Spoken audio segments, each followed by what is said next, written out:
Assalamualaikum dan salam sejahtera saya ucapkan. Nama saya Aina Izzati binti Nazri. Saya merupakan pelajar tahun akhir dari Jabatan Bahasa dan Kesusasteraan Arab, Kuliah Ilmu Wahyu dan Sains Kemanusiaan Universiti Islam Antarabangsa Malaysia di bawah seliaan Dr. Nur Zafira.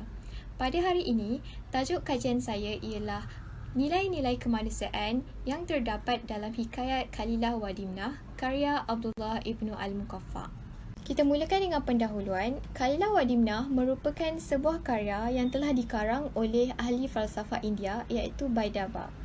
Baidaba merupakan seorang penasihat Raja Dabsalim iaitu Raja di tanah India, dan Baidaba merupakan seorang ilmuwan, dan karya ini telah disusun oleh Baidaba bagi mengajar putera-putera Raja di India dengan jalan cerita yang disusun berkisarkan dunia haiwan, dan isinya mengandungi kiasan dan nasihat yang baik-baik yang ditujukan kepada manusia untuk mengambil pengajaran daripadanya. Karya ini kemudiannya telah diterjemahkan ke dalam bahasa Arab oleh Abdullah Ibnu Al-Muqaffa sekitar tahun 730 Masihi. Jadi, karya Kalilah wa Dimnah telah menjadi tonggak kemunculan awal prosa dalam sejarah kesusasteraan Arab. Hikayat Kalilah wa Dimnah mengandungi pelbagai nasihat dengan menggunakan dialog antara binatang sebagai watak dalam cerita. Kalilah wa Dimnah versi bahasa Arab telah menjadi perintis kepada terjemahan karya berkenaan ke dalam bahasa asing yang lain seperti bahasa Inggeris, bahasa Melayu dan bahasa Turki. Usaha Ibnu Al-Muqaffa untuk menterjemahkan hikayat Kalilah wa Dimnah dari bahasa Parsi ke dalam bahasa Arab dianggap sebagai satu kritikan sosial dan menggambarkan realiti sebenar yang terjadi pada masa itu. Pada abad ke-18, seorang penyair Perancis yang terkenal, La Fontaine, telah mendapat inspirasi untuk menulis seperti karya Abdullah Ibnu Al-Muqaffa. Ini kerana karya yang ditulis adalah tentang kisah-kisah haiwan yang dapat dijadikan satu sindiran dan kritikan kepada zamannya yang boleh dikaitkan dengan peristiwa-peristiwa yang berlaku pada abad ke-17-18 Masihi di Eropah. Hal ini jelas menunjukkan hikayat Kalilah wa Dimnah ini mempunyai pelbagai nilai kemanusiaan untuk dipraktikkan dalam kehidupan manusia. Seterusnya, objektif kajian iaitu untuk mengetahui nilai-nilai kemanusiaan yang terkandung dalam hikayat Kalilah wa Dimnah karya Abdullah Ibnu Al-Muqaffa yang menjadi tunjang pembentukan akhlak manusia. Seterusnya, reka bentuk kajian. Kajian tekstual dengan menggunakan pendekatan kajian kualitatif sebagai metod pengumpulan data dan analisis data. Dan seterusnya, metod yang digunakan dalam mengumpul data ialah metod tematik dengan tumpuan yang diberikan kepada hikayat Kalilah wa Dimnah karya Abdullah Ibnu Al-Muqaffa. Beralih kepada slide seterusnya iaitu biografi Abdullah Ibnu Al-Muqaffa. Rusbih Ibnu Dadwiyah atau nama Islamnya Abdullah Ibnu Al-Muqaffa merupakan seorang penulis Arab yang berasal dari Parsi. Dan beliau merupakan jurutulis Khalifah Abu Ja'far Mansur semasa pemerintahan Islam Bani Abbas. Dan beliau dilahirkan di Basrah pada abad kedua Hijrah. Beliau telah dibesarkan dalam masyarakat yang berbangsa Majusi. Kedua-dua ibu bapanya berketurunan Parsi dan beliau mahir berbahasa Arab. Beliau menguasai bahasa dari dua peradaban iaitu bahasa Parsi sebagai bahasa ibunda dan bahasa Arab sebagai lingua franca. Antara penguasaan beliau ialah dalam ilmu bahasa, ilmu sastra dan sejarah Parsi. Beliau banyak menterjemahkan buku-buku Parsi ke dalam bahasa Arab, dan antara buku yang telah ditulis oleh beliau ialah Adab Al-Saghir, Adab Al-Kabir, Risalah Al-Sahabat dan juga hikayat Kalilah wa Dimnah yang merupakan terjemahan dari bahasa Parsi ke bahasa Arab yang terkenal sehingga hari ini.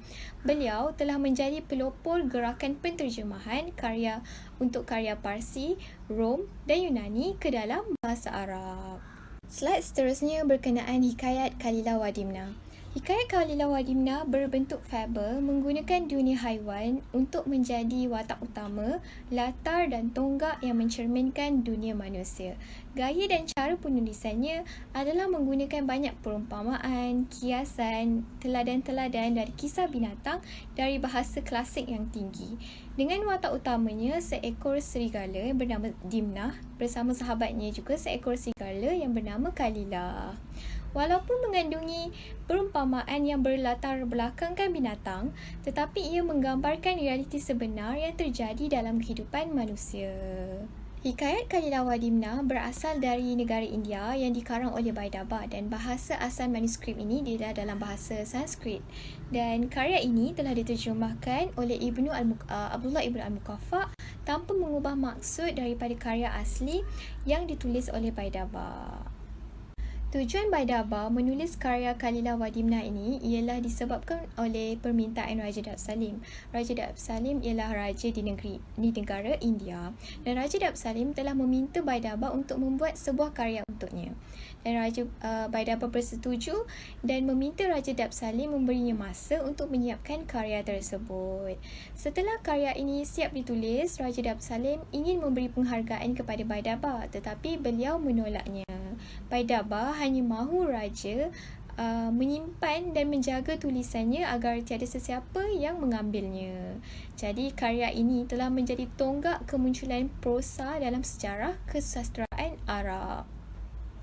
Hikayat Kalilah Wadimna bukan sahaja menceritakan kisah Kalilah Wadimna sahaja, tetapi telah ditambah dengan 13 hikayat lain yang membawa cerita yang berlainan dan watak yang berlainan. Antara cerita yang terdapat dalam hikayat Kalilah Wadimna ialah hikayat singa dan seladang, hikayat raja dan burung kakak tua, hikayat kera dan kura-kura jantan, hikayat seorang alim dan seekor cerpelai, hikayat burung merpati dan hikayat tikus dengan kucing hutan. Untuk permulaan cerita dalam karya ini bermula dengan cerita Kalilah Wadimna iaitu serigala yang bertugas untuk mencari makanan untuk Raja Singa. Dan pada masa yang sama, Dimna berhasrat untuk menjadi orang yang rapat dengan Raja Singa. Dia berharap dapat menjadi orang kepercayaan kepada Raja Singa. Jadi, Dimna berasa iri hati dengan persahabatan antara Raja Singa dan lembu yang bernama Shatrabah. Sifat lembu yang bernama Shatrabah ini baik hati dan ikhlas dalam persahabatan telah menyebabkan Raja Singa sangat suka berkawan dengannya. Raja Singa selalu meminta pendapat daripadanya dan selalu berkongsi pandangan dengan lembu Shatrabah dalam sesuatu perkara. Jadi Dimna bertekad untuk memutuskan tali persahabatan dan hubungan politik di antara kedua-duanya. Segala tipu muslihat dan fitnah yang dibuat oleh Dimna telah membuahkan hasil sehingga membuatkan persahabatan antara Raja Singa dan lembu Shatrabah hancur, dan lembu Shatrabah telah dijatuhkan hukuman bunuh. Seterusnya, antara cerita lain yang terdapat dalam hikayat Kalilah Wadimna ialah hikayat burung merpati yang mengisahkan sekumpulan haiwan yang terdiri daripada burung merpati, tikus mondok, kijang dan juga burung gagak. Haiwan-haiwan ini datang daripada latar belakang yang berbeza yang kemudiannya bersatu hati kerana keikhlasan persahabatan mereka ini untuk menempuh pelbagai dugaan di dalam kehidupan mereka. Jadi begitulah seberingkas mengenai cerita yang terdapat dalam hikayat Kalilah Wadimna yang mempunyai pelbagai nilai-nilai kemanusiaan. Sekarang kita beralih kepada slide nilai-nilai kemanusiaan sebagai kerangka analisis. Umum mengetahui bahawa kesusastraan bukan hanya sekadar yang mengajar manusia untuk hidup sebagai manusia yang berguna dan beradab. Nilai bermaksud mutu atau kualiti, manakala kemanusiaan bermaksud perihal manusia atau sifat manusia itu sendiri. Dan nilai kemanusiaan bermaksud sifat manusia sebagai makhluk yang tinggi martabatnya.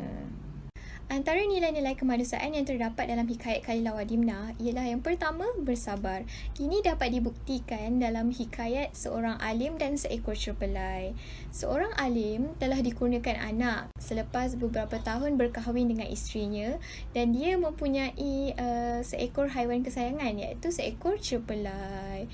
Jadi satu hari dia terpaksa meninggalkan rumahnya kerana dia perlu menghadap raja. Jadi dia meninggalkan anaknya bersama cerpelai. Tiba-tiba datang seekor ular hitam masuk ke dalam rumah. Apabila cerpelai melihat ular hitam tu, jadi dia terus menggigit sehingga mati ular itu. Tetapi apabila seorang alim tadi telah sampai ke rumahnya, dia terkejut apabila melihat mulut cerpelai berlumuran darah dan terus dibunuhnya cerpelai kerana dia beranggapan Cerpelai telah memakan anaknya. Begitulah menyesalnya seorang alim tadi apabila mengetahui hal sebenar di mana cerpelai yang menyelamatkan anaknya. Sekiranya dia bersabar dan tidak membuat keputusan melulu, pastinya haiwan kesayangannya itu masih hidup lagi. Okey, seterusnya nilai yang terdapat dalam hikayat Khalilah wa Dimnah ialah saling menghormati dan saling membantu. Ini kita dapat lihat berdasarkan kisah hikayat burung merpati. Okey, apabila merpati dan kawan-kawannya yang lain telah ditangkap oleh pemburu, tikus mondok telah membantu mereka untuk melarikan diri. Walaupun tikus tahu merpati mungkin boleh mengkhianatinya kerana tikus merupakan makanan kepada merpati, tetapi dia nekat dan ikhlas untuk membantu merpati melepaskan diri daripada pemburu dan akhirnya merpati selamat daripada pemburu. Nilai yang seterusnya ialah saling berkasih sayang. Ini berdasarkan kisah Khalilah yang sangat menyayangi sahabat baiknya Dimnah tadi. Mereka merupakan serigala. Apabila Dimnah telah dihukum penjara kerana kesalahannya yang memfitnah lembu yang bernama Syatrabah, Khalilah berasa sangat sedih dan kesedihan ini menyebabkan Khalilah jatuh sakit dan mati. Ini menunjukkan nilai kasih sayang yang kuat antara Khalilah dan Dimnah. Dan apabila Dimnah mendengar kabar bahawa sahabat baiknya telah mati, dia berasa sangat sedih. Dan nilai yang terakhir yang terdapat dalam hikayat Khalilah wa Dimnah ialah adil. Ini berikutan dengan kisah Dimnah yang telah dihukum penjara oleh Raja Singa kerana dia telah memfitnah lembu yang bernama Syatrabah. Dan Raja Singa bersikap adil dengan menghukum sesiapa sahaja yang dia didapati bersalah. Walaupun ketika itu lembu yang bernama Syatrabah adalah kawan baiknya, tetapi apabila dia mendengar tuduhan Dimnah ke atas lembu Syatrabah, Raja Singa terus menjatuhkan hukuman ke atas lembu Syatrabah. Dan sama juga halnya apabila dia mengetahui bahawa segala fitnah yang ditaburkan oleh Dimnah, jadi dia telah menghukum Dimnah penjara atas kesalahannya untuk memastikan negaranya berada dalam keadaan aman dan harmoni. Jadi itulah antara nilai-nilai kemanusiaan yang terdapat dalam hikayat Khalilah wa Dimnah karya Abdullah Ibn Al-Muqaffa. Kita sampai ke slide yang terakhir, iaitu kesimpulan. Jadi sebagai kesimpulannya, nilai kemanusiaan ini penting untuk dikaji atau dianalisis kerana nilai kemanusiaan akan membentuk peribadi seorang manusia. Analisis nilai kemanusiaan dalam sesebuah karya sastra adalah sangat penting untuk memudahkan masyarakat memahami dan mengenal nilai kemanusiaan dalam karya tersebut. Dan akhirnya, nilai-nilai kemanusiaan dalam hikayat Khalilah wa Dimnah karya Abdullah Ibn Al-Muqaffa dapat diaplikasikan dalam kehidupan seharian. Sekian daripada saya, Aina Izzati binti Nazri, dan saya ingin mengucapkan ribuan terima kasih kepada penyelia saya, Dr. Nur Safira, kerana banyak membantu saya untuk menyiapkan kajian saya. Sekian, terima kasih. Assalamualaikum warahmatullahi wabarakatuh.